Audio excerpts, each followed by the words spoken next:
कि जंगल में टुनटुनी चिड़िया अपने पति राजू कबूतर के साथ रहा करती थी। राजू कबूतर एक किसान था और वह अपने खेत में तरबूज की खेती किया करता था।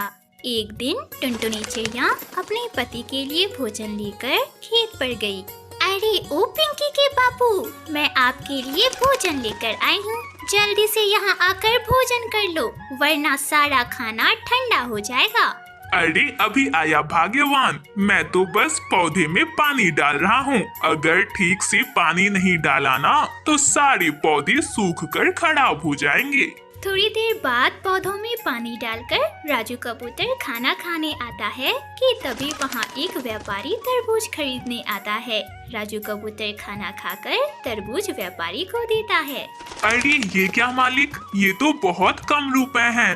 मालिक, इतने कम रुपए में तो मेरी लागत भी नहीं निकलेगी। मैं तो तुम्हें इतने रुपए ही दूंगा। अगर तुम्हें ज्यादा रुपए चाहिए तो अपने तरबूज रखो और इसे दूसरे व्यापारी को बेच दो। ठीक है साहब, आप मुझे जो दाम दोगे वह मुझे मंजूर है। और फिर वह व्यापारी सारे तरबूज लेकर वहाँ से चला जाता है। राजू कबूतर सारे पैसे टुनटुनी चिड़िया को दे देता है। अजी राजू जी, ये तो बहुत कम पैसे हैं, क्या करूँ? क्या करूँ टुनटुनी, इतनी मेहनत करके तरबूज उगाता हूँ पर मन मुताबिक दाम ही नहीं मिलता। अगर मेरी बात मानो तो आप अब से व्यापारी को अपने तरबूज बेचना बंद कर दो और खुद जाकर बाजार में अपने तरबूज बेचो। इससे हमें अधिक मुनाफा होगा। पर टुनटुनी, अगर मैं बाजार अपनी तरबूज बेचने चला गया तो यहाँ खेत का देखरेख कौन करेगा? अगर खेत की अच्छे से देखभाल नहीं की गई तो सारे पौधे सूख जाएंगे, तो फसल की पैदावार कहाँ से होगी? अरे आप क्यों चिंता करते हो राजू जी, मैं और हमारी बिटिया पिंकी है ना। हमारी बिटिया पिंकी अब बड़ी हो गई है और सियानी भी। हम दोनों माँ बेटी मिलकर अपने खेत की देखभाल करेंगे। चलो अब घर चलो, बहुत शाम हो गई। इस तरह 2-3 दिन गुजर जाते हैं और राजू कबूतर अपने तरबूजों को तोड़कर रेहड़ी में डालकर उसे बाजार में बेचने के लिए निकल पड़ता है। तब तक आप कमेंट में बताओ कि 2 + 2 - 2 × 2 कितने होते हैं? तरबूज ले लो तरबूज, ताजे ताजे तरबूज, रसीले तरबूज। तरबूज ले लो तरबूज, लाल लाल तरबूज। अरे भैया, एक तरबूज कितने के दे रहे हैं? बहन जी, एक तरबूज केवल 10 रुपए की है। अरे वाह, ये भैया तो एक तरबूज 10 रुपए में बेच रहे हैं, जबकि बाजार की मंडी में तो एक तरबूज 20 रुपए के मिल रहे हैं। ऐसा करती हूँ, 4-5 तरबूज इस भैया से खरीद लेती हूँ। अरे भैया सुनते हो, मुझे 5 तरबूज दे दो और ये लो 50 रुपए। शाम होते होते राजू कबूतर के सारे तरबूज बिक जाते हैं और वह खुशी खुशी वापस घर लौट आता है। आज राजू कबूतर बहुत खुश था क्योंकि आज उसे अपने तरबूज की अच्छी कीमत मिली थी। वह घर पहुंचकर अपनी बिटिया पिंकी को आवाज लगाता है। पिंकी, अरे ओ मेरी लाडो बिटिया, जल्दी आ, यहाँ आ। देख मैं तेरे लिए क्या लेकर आया हूँ। जलेबियाँ लेकर आया हूँ, जलेबियाँ। तुझे जलेबियाँ बहुत पसंद है ना, ये ले खा बिटिया। लगता है आज अच्छी बिक्री हुई है तरबूज की। इस तरह देखते ही देखते दिन गुजरने लगता है और राजू कबूतर के तरबूज की डिमांड बढ़ने लगती है।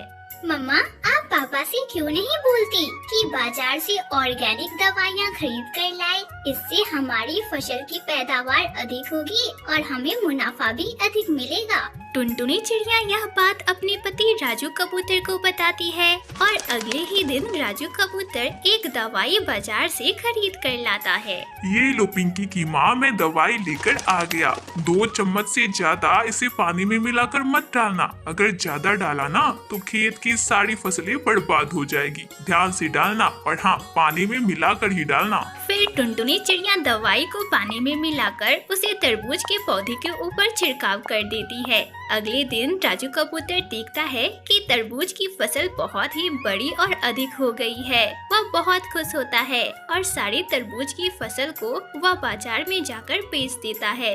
देखते ही देखते राजू कबूतर अब तरबूज की फसल का एक बहुत बड़ा व्यापारी बन जाता है और बड़ी बड़ी गाड़ियों में अपनी फसलों को डालकर उसे दूर दूर के जंगलों तक पहुंचाता है और काफी अधिक मुनाफा प्राप्त करता है। अब टुनटुनी चिड़िया और राजू कबूतर तरबूज की खेती कर खुशी खुशी अपनी आगे की जिंदगी बिताने लगते हैं। अरे माँ जी, ये क्या? मैंने आपको मना किया था ना कि अगर इस घर में आम आए तो मैं यह घर छोड़कर चली जाऊंगी। फिर भी आपने आम मंगा लिए। अरे वाह बहू वाह, अगर तुझे आम नहीं पसंद है तो इसमें मैं क्या करूं? मुझे तो आम बहुत पसंद है। मैंने तो बंटी से कहकर खास करके दशहरा और मालदा आम मंगवाए हैं। बहू, आज तो मैं आम ही खाऊंगी और हाँ, मेरे लिए एक रोटी ज्यादा बना देना। ठीक है माँ जी, आप खाओ आम, मैं ही यह घर छोड़कर जा रही हूँ। अरे अरे, ये क्या? किसी को भी कहीं जाने की कोई जरूरत नहीं है। माँ, तुम आम छत पर बैठकर खा लो और हाँ टुनटुनी, तुम थोड़ी देर कमरे में ही रह लो। अरे वाह बेटा वाह,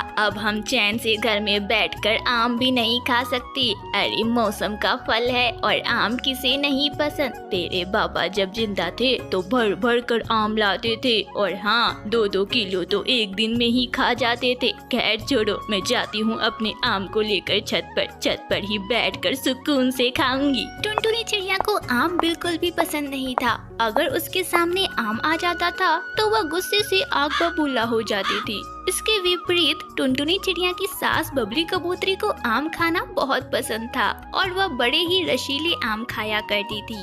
पर जब भी आम का मौसम आता था, दोनों सास बहू में युद्ध शुरू हो जाता था। एक दिन जब बबली कबूतरी बाजार जाती है तो वह देखती है कि एक फल वाला बड़े ही रसीले आम बहुत ही कम दामों में बेच रहा है। आम ले लो आम, सस्ते सस्ते आम, बड़े ही रसीले आम और वो भी 50 रुपए किलो।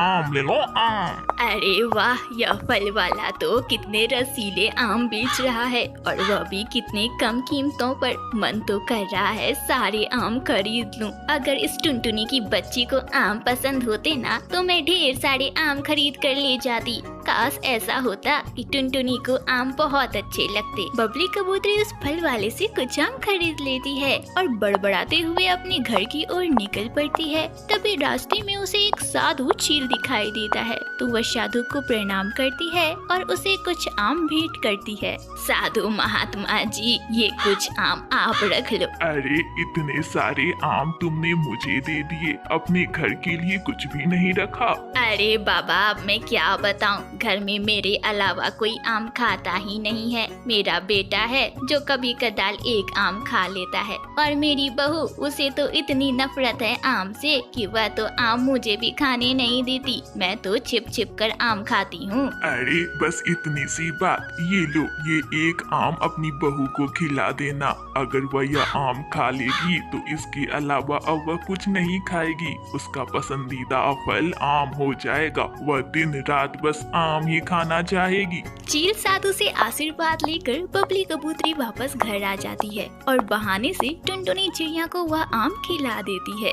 उसी शाम, माँ जी आज आप बाजार गई थी तो आम भी खरीद कर लाई थी ना? माँ जी, मुझे आम खाने का बहुत मन कर रहा है। माँ जी बताओ ना, आपने आम कहाँ रखे हैं? हाँ हाँ बहू, मैंने आम लाए हैं और वे रसोई घर में ही रखे हुए हैं। चलो दोनों मिलकर आम खाते हैं। दोनों सास बहू मिलकर आम खाते हैं। पर टुनटुनी चिड़िया को तो और भी आम खाने थे तो वह और भी आम खाने की मांग करती है। माँ जी, मुझे और भी आम खाने हैं। एक काम करती हूँ, बंटी जी को कॉल करके बोल देती हूँ। वे जब घर आएंगे तो बाजार से हम दोनों के लिए आम लेते आएंगे। ये सब देखकर बबली कबूतरी को बहुत खुशी मिल रही थी क्योंकि टुनटुनी की वजह से उसे भी बहुत ज्यादा आम खाने को मिल रहे थे। शाम में जब बंटी कबूतर वापस घर आया तो वह आम लेकर आया, पर इस बार बबली कबूतरी के हिस्से में सिर्फ सिर्फ एक आम और टुनटुनी चिड़िया ने सारे आम खा लिए। माँ जी सारे आम खत्म हो गए। माँ जी मुझे और भी आम खाने हैं। माँ जी मुझे आम खाने हैं। आप मुझे कहीं से भी आम ला कर दो। अरे ये क्या मुसीबत है, रात के 10 बज रहे हैं, अब मैं तुझे आम कहाँ से ला कर दूँ? वो सब मुझे कुछ नहीं पता माँ जी। माँ जी मुझे किसी भी कीमत पर आम चाहिए, आप मुझे आम ला कर दो।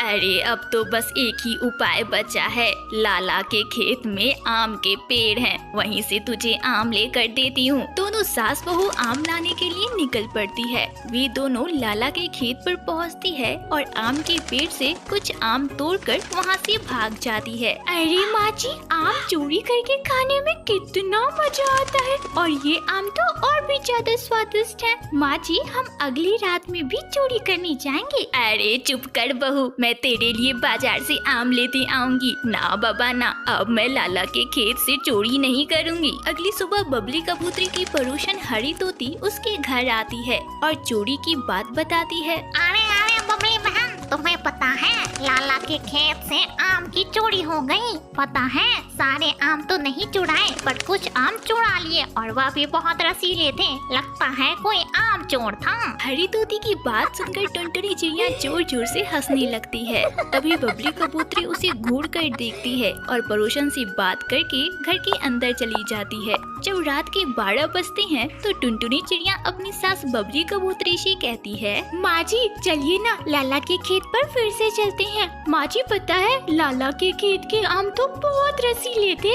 अरे नहीं नहीं टुनटुनी, घर में आम पड़े हुए हैं, वह तो खा ले। अब मैं दोबारा उसके खेत में नहीं जाऊंगी। माँ जी घर में जो आम थे वे तो मैंने सुबह ही खा लिए। माँ जी मुझे आम खाने हैं, मैं जा रही हूँ लाला के खेत में। अगर आपको नहीं जाना तो मैं अकेले ही आम की चोरी करने जाती हूँ। टुनटुनी चिड़िया तो आम की चोरी करने की जिद करने लगी। अब बबली कबूतरी के पास कोई रास्ता नहीं था। दोनों सास बहू मिलकर फिर से लाला के खेत पर आम चोरी करने के लिए पहुँच गए। जैसे ही वे आम चुराकर भागने वाले थे तभी वहाँ लाला कौवा आ जाता है और उन दोनों को रंगे हाथों पकड़ लेता है और जोर जोर से चोर चोर चिल्लाने लगता है। चोर चोर, मेरे खेत में आम चोर, चोर पकड़ो चोर को। लाला कौवे की आवाज सुनकर सारे पड़ोसी चिड़िया वहाँ इकट्ठा हो जाते हैं, और जब टुनटुनी चिड़िया और बबली कबूतरी को देखते हैं तो वे सभी हैरान हो जाते हैं। तभी बंटी कबूतर भी आ जाता है। वह अपने साथ उस साधु चील को भी लाता है। तब साधु चील सभी को यह बात बताता है कि उसी के चलते आज टुनटुनी चिड़िया चोरी कर रही है। ऐसा नहीं होता है। अरे साधु बाबा, मेरी बहू ना करेले की सब्जी नहीं खाती। कोई ऐसा मंत्र फूक दीजिए कि वो बस करेले की ही सब्जी खाए। हरी तोती की यह बात सुनकर सभी पक्षियों की नजर चिंटू चिड़े पर जा पड़ी, क्योंकि चिंटू चिड़ा ही सब्जियों की खेती किया करता था। मैं अपने खेत में करेले की सब्जी नहीं उगाऊंगा, और हाँ बाकी सब्जियां मैं उगा लूंगा। चिंटू चिड़े की यह बात सुनकर वहाँ मौजूद सभी पक्षी जोर जोर से हंसने लगते हैं। किसी जंगल में रामू नाम का कबूतर अपनी पत्नी टुनटुनी चिड़िया के साथ रहा करता था। रामू कबूतर अपने घर की आंगन में ही पपीते की खेती किया करता था और उन पपीतों को तोड़कर वह बाजार में बेचा करता था, जिससे उसे कुछ पैसे मिल जाते थे और उन्हीं पैसों से उनका घर चलता था। उसी जंगल में रामू कबूतर का पड़ोसी कालू कौवा भी रहा करता था। कालू कौवा को किसी भी पक्षी की तरक्की देखकर बहुत जलन होती थी और रामू कबूतर की तरक्की देखकर उसे बहुत ही जलन हो रही थी। एक दिन रामू कबूतर अपनी दुकान पर पपीता बेच रहा था। उसके पपीते की दुकान पर पक्षियों की भीड़ लगी हुई थी। अरे मोहन भाई, मुझे 2 किलो पपीते तोल दो। हाँ रामू भैया, मुझे भी 5 किलो पपीते तोल दो। 2 किलो पके पपीते और 3 किलो कच्चे पपीते। अरे रामू भैया, आपके पपीते तो इतने स्वादिष्ट और मीठे होते हैं कि क्या बताऊं। वाह वाह, खाकर मजा ही आ जाता है। भैया ऐसा करो, 4 किलो पके पपीते मुझे जल्दी से तोल दो। यह सब अपनी दुकान पर बैठा कालू कौवा देख रहा था। उसे रामू कबूतर से बहुत जलन हो रही थी क्योंकि उसकी दुकान पर एक भी ग्राहक नहीं थे। इस बाजार में मेरी कितनी बड़ी दुकान है और मेरी ही दुकान पर एक भी ग्राहक नहीं आता, और इस रामू कबूतर की दुकान कितनी छोटी है और ग्राहकों को तो देखो, ग्राहकों की तो भीड़ लगी हुई है इसकी दुकान पर। ना ना ना ना कानू, ऐसे नहीं चलेगा। अगर तुम ऐसे ही हाथ पर हाथ धरा बैठा रहेगा तो तेरी दुकान तो चलने से रही। इस रामू कबूतर का ना कोई इलाज तो करना ही होगा। उसी रात कालू कौवा रामू कबूतर के आंगन में जाता है और उसके आंगन में लगे पपीतों के पेड़ों की जड़ में दवाई डाल देता है और वहाँ से भाग जाता है। अगले दिन जब टुनटुनी चिड़िया अपने आंगन में पपीतों को तोड़ने जाती है तो देखती है कि सारे पपीते खराब हो चुके हैं। अरे रे रे, इन पपीतों को क्या हो गया? मुझे जल्द रामू जी को बताना होगा। रामू जी जल्दी बाहर आइए, देखिए ना हमारे पेड़ और पपीतों को क्या हो गया है। टुनटुनी चिड़िया की आवाज सुन रामू कबूतर जल्दी से आंगन में आता है। क्या बात है टुनटुनी, तुम इतना चिल्ला क्यों रही हो? अजी देखिए ना हमारे पपीतों को क्या हो गया। रामू जी हम तो बर्बाद हो गए, अब हम क्या करेंगे रामू जी, हम तो कहीं के नहीं रहे। तभी रामू कबूतर अपने पपीतों को देखता है और देखकर हैरान हो जाता है। हे भगवान, ये सब क्या हो गया और कैसे हो गया? हमारे पपीते के पेड़ और उनमें लगे पपीते खराब कैसे हो गए? रामू कबूतर और टुनटुनी चिड़िया बहुत उदास हो जाते हैं। यह सब देखकर दूर एक पेड़ पर बैठा कालू कौवा मन ही मन खुश हो रहा था। अब जाकर मेरे कलेजे को ठंडक मिली है। मुझे कितना सुकून मिल रहा है उन दोनों को रोता हुआ देखकर। तभी वहाँ एक बूढ़ी कबूतरी आती है और कालू कौवे से कहती है, अरे बेटा मुझे कुछ खाने को दे दो, मैंने 2 दिनों से कुछ भी नहीं खाया है, मुझ बूढ़ी पर रहम करो बेटा, कुछ खाने को दे दो। अरे ओ पुड़िया, अगर तू भूखी है तो इसमें मैं क्या करूं? मैंने क्या यहाँ अनाथ आश्रम खोल कर रखा है? चल भाग यहाँ से, मेरे पास तुझे देने के लिए कुछ नहीं है, निकल यहाँ से। बूढ़ी कबूतरी निराश होकर वहाँ से चली जाती है।